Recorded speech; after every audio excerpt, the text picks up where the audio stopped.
जलन। ममता बहुत ही सीधी और प्यारी लड़की थी। वहीं सुनील एक सरल और आगे बढ़ने की सोच रखने वाला लड़का। सुनील, बेटा सुनील कहाँ है?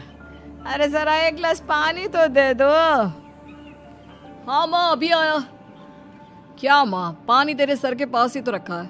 क्या हो गया है, तबीयत खराब है क्या? अरे नहीं, वो उठने का मन ही नहीं कर रहा था तो देखा ही नहीं। वैसे क्या कर रहा है? यहाँ बैठ ना मेरे पास। माँ पढ़ रहा था।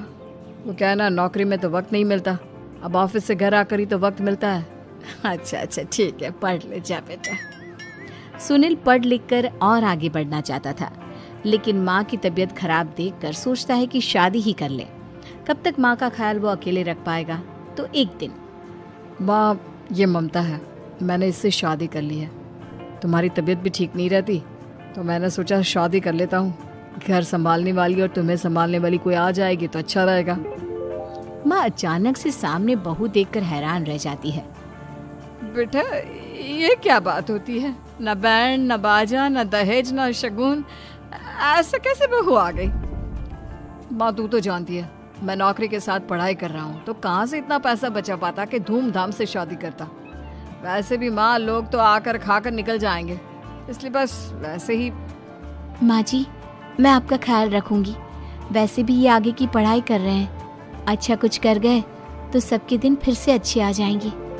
सास को ममता की बात ठीक तो लगती है, लेकिन मन में कहीं ना कहीं लगता है कि कहीं बहू बेटे को लेकर फुर्र ना हो जाए और फिर तो वो रह जाएगी अकेली।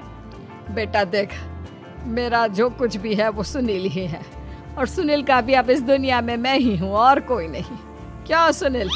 बिल्कुल माँ, लेकिन आज से ममता भी मेरे जीवन का अहम हिस्सा है, जैसे तू है। सास को बड़ा बुरा लगता है कि उसकी सल्तनत में कोई और हिस्सेदार कैसे हो सकता है। कैसे कोई और उसके 30 साल के बेटे की जिंदगी में अचानक से आकर बराबर का हिस्सेदार बन सकता है। देख बहू, मैं भले थोड़ा बीमार रहती हूँ, लेकिन इसका मतलब यह नहीं कि घर की चीजों में मेरा कंट्रोल खत्म हो गया है। मैं आज भी इस घर की रानी हूँ, समझी? बेटा सोचता है कि ये माँ को अचानक से क्या हो गया। कल तक जो माँ कहती थी कि जिंदगी का कोई भरोसा नहीं, वो अचानक से जंग के मैदान की झांसी की रानी कैसे बन गई? माँ क्या हो गया है? सब ठीक है ना? अचानक कैसी बात कर रही हो? ममता का आज पहला दिन है, स्वागत करो उसका। आसपास की आंटियों को बुलाओ, नई दुल्हन की मुंह दिखाए करवाओ। खैर, सास होने का फर्ज निभाती है और बाद में एक सहेली के साथ बाहर निकल जाती है। क्यों नहीं बताया नहीं कि बेटे का ब्याह कर रही हो? वैसे तो सारा दिन हम ही में घुसी रहती हो। अरे मुझे भी तो अभी पता चला, यूं अचानक सर पर लेकर आ गया। कहता है बहू है माँ तुम्हारी, अब इसको भी इतना ही मैं प्यार करता हूँ जितना तुझे करता हूँ। लो जी, ये क्या बात होगी? क्यों इतना प्यार करता है? अरे माँ का प्यार तो ज्यादा होता है। अब उसको तो कोई दूसरा पति मिल सकता है, लेकिन तुम ही बताओ, क्या माँ की ममता किसी और की हो सकती है? ना जी ना, बेटे को समझाओ ये बात। अरे क्या समझाऊं, मुझे तो खुद ही समझ में नहीं आ रहा कि क्या हो रहा है। जो बेटा कल तक माँ माँ करता था, अचानक से बीवी बीवी का राग आलाप रहा है। देखा, उसकी बीवी ना सुंदर और जवान है। सुंदरता के आगे तो एक से एक नहीं टिके हैं। तो तेरा बेटा किस खेत की मूली है? सास को भी समझ में आ जाता है कि बहू की सुंदरता के आगे माँ का प्यार किसी काम का नहीं। उधर बीवी, ए जी, अम्मा जी सहेलियों को छोड़ने गई थी, अभी तक आई नहीं, हम देख आए क्या? अरे रहने दो ना, आ जाएंगी। कहाँ जाएगी, उनकी आदत है, एक बार जाती है तो पूरी पंचायत खत्म करके ही आती है। अच्छा ही है, खाना वाना खा कर गई होगी। छोड़ो ना, घूमेगी तो खाना पचेगा, नहीं तो ऐसे ही खाट पकड़ लेगी। बहू भी शांत हो जाती है। उधर सास सोचती है कि आज थोड़ा देर से ही घर जाती हूँ, जब बेटा परेशान होकर ढूंढेगा तब मजा आएगा। बीवी को खुद ही पता चल जाएगा कि माँ के आगे उसकी दाल नहीं गलेगी।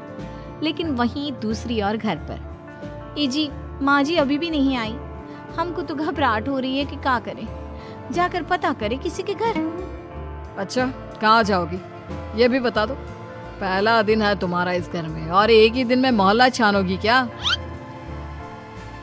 हाँ तो आप भी तो नहीं जा रहे हैं ना, हमको फिक्र हो रही है। अरे यार, ये रोज का है अम्मा का, खाओ और सो जाओ। बस फिर क्या था।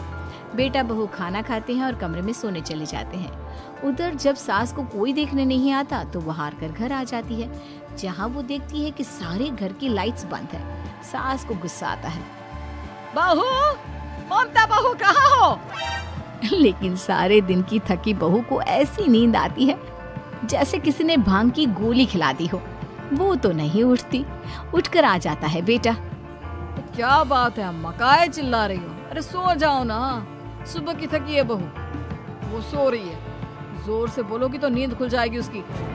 माँ को गुस्सा आ जाता है। फिलहाल तो सो जाती है, लेकिन मन ही मन ढेर सारा जहर बहू के लिए भरा होता है। सुबह बहू चाय बना रही होती है कि सास धीरे से गैस तेज कर देती है, जिससे चाय का बर्तन जल जाता है। और जैसे ही बहू चाय का बर्तन उठाती है, उसका हाथ जल जाता है। मेरा हाथ जल गया। वो जोर जोर से चिल्लाकर इधर उधर भागती है कि सास थोड़ी देर में उसके हाथ में पानी डाल देती है। हाय रे बहू, क्या कर रही हो? पहली बार रसोई छुई हो क्या? सासू माँ गलती से गैस तेज रह गई थी और बर्तन जल गया, जिससे मेरा हाथ जल गया। हाय रे, कितना गंदा दाग। छी छी छी छी, मुझे तो उल्टी आ रही है तेरा गला हुआ मांस देखकर। तू ना मुझे अभी साथ से खाना मत लगाना। बहू भी खुद का हाथ देखती है तो उसे भी रोना आ जाता है। कुछ दिनों के बाद सास की सहेली आती है। बहू चाय बनाकर लाती है। उसके जाने के बाद सहेली कहती है, बहू की सुंदरता ऐसी है कि कोई भी दीवाना हो जाए। वैसे तेरे बेटे का क्या हाल है? अरे वैसा ही है, बहू के पीछे लट्टू। क्या करूं, कुछ समझ में नहीं आ रहा। मैंने तो बहू के चेहरे पर दिवाली के पटाखे की चक्री फेंक दी, उसका पूरा चेहरा जल गया। अब देखो ना रही सुंदरता, और ना ही अब मेरा बेटा उसे पूछता है। अरे अब तो वो उसे छोड़कर दूसरी भी देखने को बोल गया है मुझे। बहू सारी बात सुन रही होती है। आंटी एक बात बताइए, क्या भरोसा है कि दूसरी सही आए और आपके अनुसार रहे? देखिए आंटी, मेरी सासू माँ को गलत बात सिखाने की जरूरत नहीं है। हमारा परिवार साथ में खुशी से रह रहा है। देख बहू, मेरी सहेली की बेइज्जती ना कर, वही अच्छा रहेगा तेरे लिए, समझी? बहू नहीं मानती है। वो बार बार उनकी सहेली को घर से निकल जाने को कहती है। तभी सास की सहेली पास के चूल्हे से लकड़ी लाकर बहू के चेहरे पर लगा देती है। बहू जोर जोर से रोने लगती है। अरे ये क्या कर दिया? मैंने कहाँ किया, ये तो तूने किया। तू ही नहीं चाहती थी कि बहू बेटी के साथ रहे, भला मैं क्यों करूँगी? मैं तो चली, निपटो अब। बहू रो रही होती है, दर्द से चिल्ला रही होती है, लेकिन सास उसे डॉक्टर के पास नहीं ले जाती। तभी पति आता है। क्या हो गया ममता? ये दाग कैसे लगा? कैसे जली? ममता कुछ नहीं कहती, बस दर्द से करा रही होती है। पति माँ की तरफ देखता है। हो ना हो माँ, ये पक्का आपका काम है। आप ही ममता से जला करती थी ना। देखना माँ, अब पुलिस आएगी, केस बनेगा, लेकिन पहले मैं ममता को अस्पताल लेकर जा रहा हूँ। सभी अस्पताल जाते हैं, जहाँ डॉक्टर ममता की सास से कहते हैं, आपने तो नहीं जलाया ना बहू को? अब ममता की सास के तो पसीने छूट रहे होते हैं। वो घबरा कर कहती है, ना ना डॉक्टर साहब, कैसी बात करते हैं? हम क्या जलाएंगे अपनी बहू को? डॉक्टर ममता के पति से पूछते हैं। देखिए, क्योंकि ये ससुराल में जली है तो मामला पुलिस का बनता है, तो आप पहले पुलिस को बुलाइए, तभी इलाज पूरा होगा। सास डर जाती है कि अब तो बच्ची जिंदगी जेल में ही रहना होगा। रहने दीजिए ना, पुलिस को क्यों बुलाना? सारी हंसी खत्म हो जाएगी जब पुलिस के डंडे पड़ेंगे। बहू को जलाना भले ही बहुत आसान हो, लेकिन उसके बाद सारी जिंदगी जेल की हवा खाना। सास डर जाती है। पुलिस आती है। पास लेटी दर्द से करा रही ममता स्टेटमेंट देती है।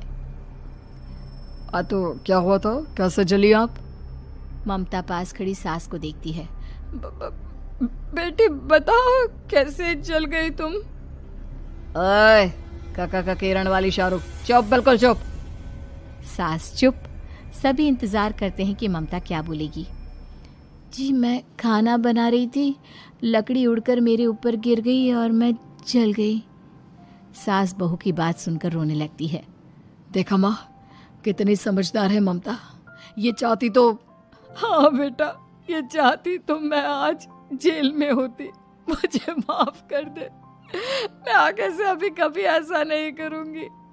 बहू के साथ मिलकर रहूं।